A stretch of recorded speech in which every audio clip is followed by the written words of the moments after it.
ہے کہ کوئی زمین کے اندر ایسا دانہ بھی باقی نہیں ہے جو اس کے اندر موجود نہ ہو. ولا حبۃ فی ظلمات الارض ولا رطب ولا یابس الا فی کتاب مبین.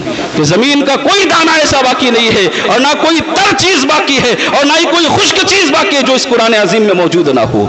تو اب کیا معلوم ہوا؟ قرآن عظیم کے مطابق دنیا کی ہر چیز کا علم اس قرآن عظیم میں موجود ہے. دنیا کی ہر چیز کا علم قرآن میں موجود ہے. اب قرآن میں دنیا کی ہر چیز کا علم موجود، سکھانے والا اللہ، سیکھنے والے مصطفیٰ. مجھے کہنے دیا جائے کہ اللہ تبارک و تعالیٰ نے دنیا کی ساری چیزوں کا علم اپنے محبوب کو عطا فرما دیا ہے. ہر چیز کا علم عطا فرما دیا ہے.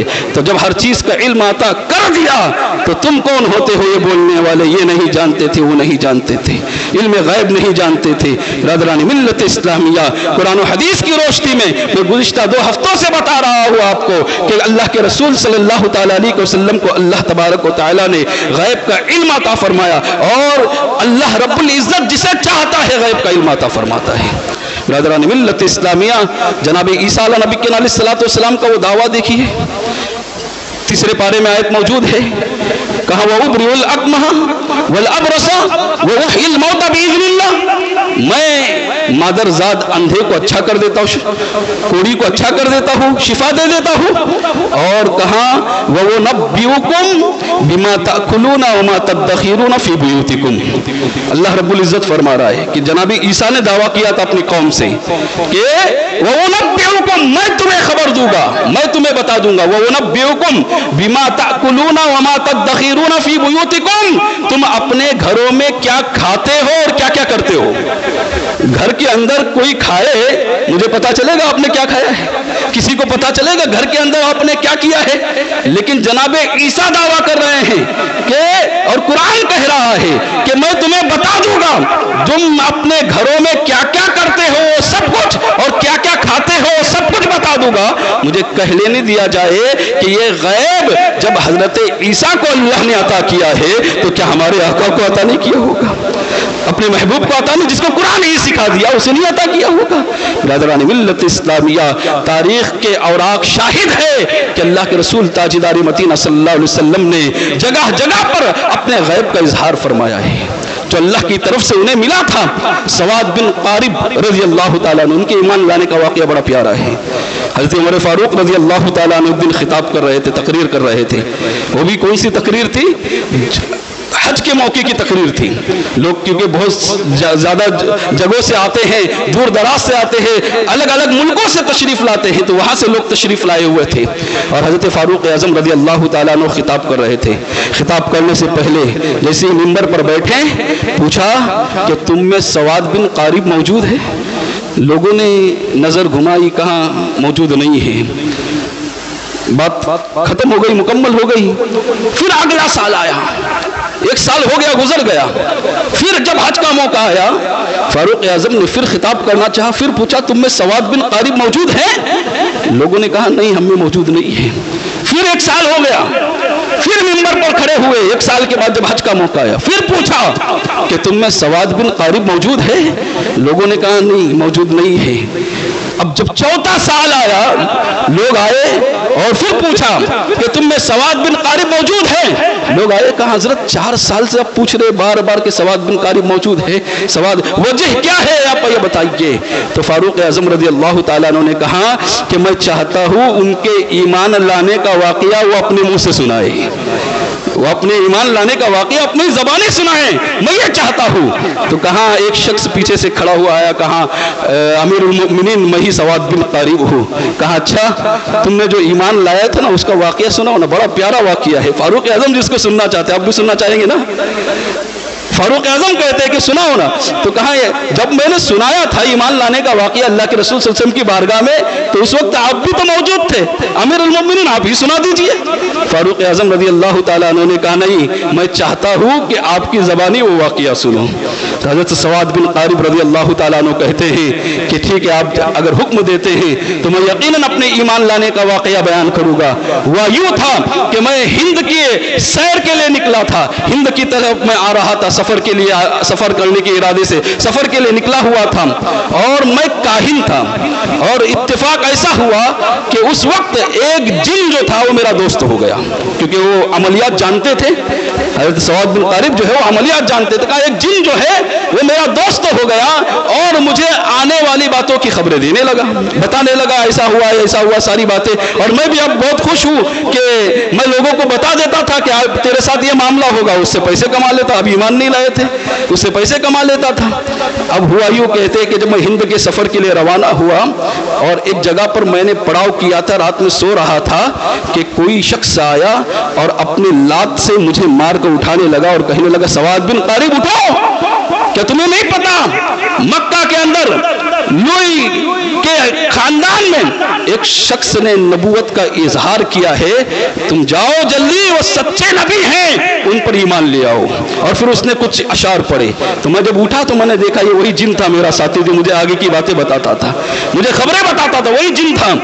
کہاں میں اٹھا، لیکن پھر میں نے سوچا کہ ہو سکتا ہے کہ اس نے صحیح خبر نہ دی ہو، پھر میں سو گیا۔ پھر جب دوسری شب سویا، دوسری رات سویا، پھر وہی آیا، پھر لات مارا اور کہا اٹھو، کیا تمہیں نہیں پتا مکہ کے اندر ایک شخص نے نبوت کا اظہار کیا ہے، وہ نبی آخر الزمان ہے، اس نے کچھ اشعار پڑھے اور کہنے لگا کہ وہ برحق نبی ہے، جاؤ اور اس پر ایمان لاؤ۔ پھر اٹھے، کہا کہ پھر میرے دل میں تذبذب تھا کہ صحیح بات ہے نہیں ہے، پتہ نہیں ابھی ہند سے وہاں جانا واپس مکہ تو آسان نہیں تھا، آج کا دور تو نہیں کہ فلائٹ پکڑے اور نکل گئے، اس زمانے میں بڑے صعوبتوں کو برداشت کرنا پڑتا تھا۔ کہا پھر جب میں تیسری رات سویا، پھر آیا اور پھر مجھے جگایا اور جگا کر کہنے لگا سواد بن قارب تم کیا کر رہے ہو یہاں پر، مکہ چلو، وہاں پر ایک نبی آخر زمان کا ظہور ہو چکا ہے اور وہ ان پر ایمان لے آؤ۔ اب انہوں نے کہا کہ 3 دن سے لگاتار آ رہا ہے، اس کی خبر ضرور سچی ہوگی۔ کہا میں نے رخت سفر باندھا، جب میں مکہ پہنچا تو پتا چلا اللہ کے رسول صلی اللہ علیہ وسلم مکہ سے ہجرت کر کے مدینہ تشریف لے جا چکے ہیں۔ پھر مکہ سے میں مدینہ پہنچا۔ برادران ملت اسلامیہ، حضرت سواد بن قارب رضی اللہ تعالیٰ عنہ کہتے ہیں کہ جیسے ہی میں مدینہ پہنچا اور دیکھتا ہوں مسجد نبوی میں اللہ کے رسول صلی اللہ علیہ وسلم اپنے صحابہ کے ساتھ بیٹھے ہوئے ہیں، صحابہ کے ساتھ تشریف فرما ہے، اور جیسے ہی میں نے اپنی اونٹنی کو باندھا اور مسجد میں داخل ہوا، اللہ کے رسول صلی اللہ علیہ وسلم نے برجستہ کہا مرحبا بکا یا سواد ابن قارب، اہلا و سہلا مرحبا یا سواد ابن قارب۔ کہا میں حیران ہوا، میں پریشان، آج تک اس سے پہلے کبھی ملاقات نہیں، اس سے پہلے کبھی میرا تعارف نہیں، اور اللہ کے رسول صلی اللہ علیہ وسلم مجھے نام لے کر کہہ رہے ہیں مرحبا بکا یا سواد ابن قارب۔ اور پھر آگے کے جملے جو اللہ کے رسول صلی اللہ علیہ وسلم نے فرمائے نا، وہ غور سے سننا۔ کہا قد علمنا ما جاء بکا، اے سواد ابن قارب میں خوب جانتا ہوں کہ تم کیوں آئے ہو۔ کہا کہ اے سواد ابن قارب میں جانتا ہوں، قد علمنا ما جاء بکا، میں خوب جانتا ہوں کہ تم کیوں آئے ہیں، تمہارے آنے کی وجہ کیا ہے۔ اب حضرت سواد بن قارب رضی اللہ تعالیٰ عنہ نے کہا یا رسول اللہ صلی اللہ تعالیٰ علیہ وسلم اگر آپ جانتے ہیں تو بتا دیجئے، اگر آپ جانتے ہیں میرے آنے کی وجہ کیا ہے تو آپ بتا دیجئے کہ میں کیوں آیا ہوں۔ اللہ کے رسول صلی اللہ علیہ وسلم نے فرمایا جب سواد نکلے تھے نا، کیونکہ عرب کے لوگ جو نا شاعری بڑی کیا کرتے تھے، تو جب سواد بن قارب نکلے تھے نا سفر ہند سے مکہ کے لیے، تو انہوں نے کچھ اشعار اللہ کے رسول صلی اللہ علیہ وسلم کی شان میں لکھے تھے۔ تو ہوا یوں کہ میرے آقا علیہ الصلوۃ والسلام نے فرمایا اے سواد جب تم مکہ کے لیے روانہ ہوئے تھے میں تو بتا دوں گا کیوں آئے ہو، لیکن جو اشعار کہے تو پہلے وہ اشعار تو سنا دو۔ میرے آقا فرما رہے ہیں کہ جو اشعار تم نے کہے تھے وہ اشعار تو سنا دو۔ برادران ملت اسلامیہ، وہ اشعار کئی اشعار تھے جس میں سے ایک شعر جو آپ کو سنانا چاہتا ہوں، جس کے لیے میں نے واقعہ سنایا۔ یہ ساری باتیں تو غیب کی ہی باتیں تو تھی، ہند کی خبر تو رکھ رہے ہیں آقا علیہ الصلوۃ والسلام جو مدینے میں ہیں، مکہ میں ہیں، لیکن ہند کی خبر رکھ رہے ہیں۔ مجھے کہہ لینے دیا جائے کہ جب ہم جمعہ کی نماز کے بعد یہاں سے کھڑے ہو کر صلاۃ السلام آقا کی بارگاہ میں پیش کرتے ہیں تو اللہ کے رسول صلی اللہ علیہ وسلم ہمارے صلاۃ و سلام کو بھی ضرور سنتے ہیں. اعلیٰ حضرت فاضل بریلوی نے اسی لیے تو پکار کر کہا تھا کہ ہم یہاں سے پکارے وہاں وہ سنے, ہم یہاں سے پکارے وہاں وہ سنے, مصطفیٰ کی سماعت پہ لاکھوں سلام. برادران ملت اسلامیہ ہند کی خبریں دے رہے ہیں اللہ کے رسول صلی اللہ علیہ وسلم. یہ غیب نہیں تو کیا ہے؟ تو کہاں جب انہوں نے حضرت سواد بن قارب نے اشعار سنانا شروع کی, اس میں ایک شعر تھا, وہ شعر یہ تھا فَأَشْهَدُ أَنَّ اللَّهَ لَا رَبَّ غَيْرُهُ, کہا کہ میں گواہی دیتا ہوں کہ اللہ کے سوا کوئی اور معبود نہیں ہے. اور آگے کے جملے سننا, وہ کہتے ہیں وَأَنَّكَ مَعْمُونٌ عَلَى كُلِّ غَائِبٍ, اور اللہ نے آپ کو ہر غیب پر معمول کر دیا ہے. اللہ نے آپ کو ہر غیب پر معمول کر دیا. وَأَنَّكَ مَعْمُونٌ عَلَى كُلِّ غَائِبٍ, آپ کو ہر غائب پر جو ہے معمول کر دیا ہے. برادران ملت اسلامی, حضرت سواد بن قارب نے آقا کے سامنے یہ بات کہی اور آقا علیہ الصلوۃ والسلام نے اس سے انکار نہیں کیا. گویا اللہ کے رسول صلی اللہ علیہ وسلم خود بھی جانتے تھے اور صحابہ کا بھی یہی عقیدہ تھا کہ اللہ رب العزت نے اللہ کے رسول صلی اللہ علیہ وسلم کو غیب کا علم عطا فرمایا ہے. جیسے ہی یہ شعر اشعار پورے ہوئے نا, حدیث کے الفاظ ہے میرے آقا علیہ الصلوۃ والسلام فضحک رسول اللہ صلی اللہ علیہ وسلم, میرے آقا مسکرا دیے. اللہ کے رسول حتی بدأت نواجذہ, میرے آقا علیہ الصلوۃ والسلام مسکراتے تھے نا, آپ کا مسکرانا بھی کیا مسکرانا ہے. واہ, میرے آقا جب بھی مسکراتے تھے تو زیادہ مسکرانا نہیں ہوتا تھا, لیکن اس مرتبہ کا مسکرانا کوئی عام نہیں تھا. حدیث میں ہے حتی بدأت نواجذہ, نواجذ کہتے داڑھ کو اتنا مسکرائے اللہ کے رسول صلی اللہ علیہ وسلم کہ آپ کی داڑھیں مبارک نظر آنے لگ گئی, اتنا مسکرائے اللہ کے رسول. پھر فرمایا کہ اے سواد تم کامیاب ہو گئے. کہاں اے سواد تم کامیاب ہو, کس بات پر کہا؟ غیب کا اللہ کے رسول صلی اللہ علیہ وسلم کا اقرار کیا تھا, اس بات پر حضرت سواد کے اللہ کے رسول تاجدار مدینہ صلی اللہ علیہ وسلم نے فرمایا کہ اے سواد تم کامیاب ہو گئے. غیب پر ایمان لانا یہی اصل ایمان ہے. الذین یؤمنون بالغیب, قرآن کہتا ہے وہ لوگ جو غیب پر ایمان لاتے ہیں. یہ غیب کیا ہے آپ کو پتا ہے؟ آپ نے جنت کو دیکھا ہے, آپ نے جہنم کو دیکھا ہے, آپ نے قبر کی عذاب کو دیکھا ہے, آپ نے فرشتوں کو دیکھا ہے, کہ آپ نے میدان محشر کی ہولناکیوں کو دیکھا ہے, آپ نے آخرت کے کن معاملات کو دیکھا ہے؟ آپ کہے گے کہ ہم نے کسی معاملات کو نہیں دیکھا, نہ ہم نے جنت کو دیکھا, نہ ہم نے دوزخ کو دیکھا, نہ ہم نے پل صراط کو دیکھا, اور نہ ہی ہم نے میدان محشر کو دیکھا, نہ ہی ہم نے فرشتوں کو دیکھا, نہ ہی ہم نے قبر کے عذاب کو دیکھا. اور سب سے بڑی بات تو یہ کہ ہم نے اللہ کو بھی نہیں دیکھا. یہ سب کس کے بتانے پر ہم مان رہے ہیں؟ ماننا پڑے گا کہ ہم نے تو نہیں دیکھا, لیکن ایک دیکھنے والے کا کہا مان لیا ہے, اس طرح تجھے ہم نے خدا مان لیا ہے. برادران ملت اسلامیہ, مجھے کہہ لینے دیا جائے کہ جب نگاہ مصطفیٰ سے اللہ رب العزت بھی نہ چھپ سکا تو دنیا کی کون سی چیز ایسی ہے جو چھپ سکتی ہے؟ اسی لیے تو اعلیٰ حضرت فاضل بریلوی پکار کر کہتے ہیں اور کوئی غیب کیا تم سے میاں ہو بھلا, اور کوئی غیب کیا تم سے میاں ہو بھلا. اور جب نہ خدا ہی چھپا تم پہ کروڑوں درود, جب نہ خدا ہی چھپا تم پہ کروڑوں درود. وما علینا الا البلاغ. السلام علیکم ورحمۃ اللہ وبرکاتہ.